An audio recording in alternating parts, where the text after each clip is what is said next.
What's up, guys? We're working on a 2016 Ford Mustang V6, but this will apply to many different Mustangs and other Fords for that matter. The issue is we're getting a check engine light relating to this purge valve, which is relating to the emissions system. It can also be due to your Evap canister, which is under the gas tank in the rear. Sometimes that has to be replaced, but the easiest, first step you can do is just remove this valve right here, replace it with a new one. They're not very expensive. I'll put a link down below where you can get them on Amazon. And all you'll need is a 8mm socket and just a flat bladed screwdriver. And we'll take a look and swap it out real quick.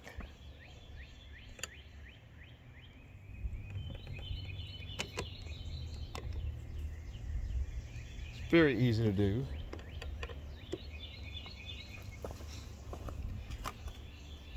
First, we'll just disconnect the connector right there. You just push down on that tab right there and just slide it off. No big deal. Then this blue, if you can see this blue clip right here has to slide up so that you can pull this fitting off. Okay, so we just need a flat screwdriver for that. This guy here, just poke it up underneath there and just pry on it a little bit, and it will, see how it comes outward towards me like that. Then just pull it that way and it pops right off, as you see that right there. And then your 8mm, take those two off right there, pull the whole assembly out. It looks like this. Looks like this when it's off. This is the old one. And now when you put the new one on, and also the new one will come with these little grommets right here. You'll have to slide those in place. The little rubber mounted grommets, basically the metal part goes up, facing up. And a little tip for you: when you're installing the new one, make sure that you clean out the chamber that you'll reveal, as well as clean this out. You can use like a little brush, maybe some contact cleaner, just clean it out inside a little bit on both holes. Basically where this goes into, you'll want to clean out inside because it'll be kind of gooky, kind of sooty, kind of oily. So just clean it out with some contact cleaner and a little circular brush.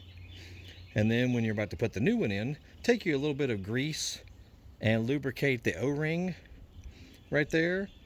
You can also lubricate right in here where that fitting is going to slide on. It just helps it seal better. Helps this O-ring do its job a little bit better. If you can see that. Not a big deal, but I recommend you do lubricate where these fittings are going to go on. And you can do some dielectric grease where the electric connection is. And then just reverse what you did. You'll slide it down, where this part right here goes down into the intake area here. Snug it down with your 8s right here. Doesn't have to be extremely tight, but just snug it down. Fit your connector back on. It just clicks in place right there. And then underneath here, while that clip is still out, as you see, just slide it on until it goes over that little notch. You'll see a little notch right there, if you can see that. Slide it on and then push the clip in place. That way it can't come off. And that's all there is to it. Now, if you have a check engine light that's still on, there's a ton of ways you can do it. You can just Google that, but an easy way to reset a check engine light is to disconnect your negative battery cable from the battery, cover the battery terminal, the battery post, cover it with a rag or something so there's no chance for that cable to touch the battery. Then use a little jumper wire. It could be any kind of small little clip, alligator clip jumper wire. Attach the negative to the positive that's still connected and wait about 10 minutes, and it will reset you know, your main computer on your car. It might reset some of your radio controls and that sort of thing. But that is the easiest way to reset the computer of the car. Then get back in, you know, after you reconnect everything on the battery. Don't start the car, but push the engine on or turn your key to the on position and just listen. You'll hear like little valves and things, and the fuel injection calibrating itself, and throttle body and all that.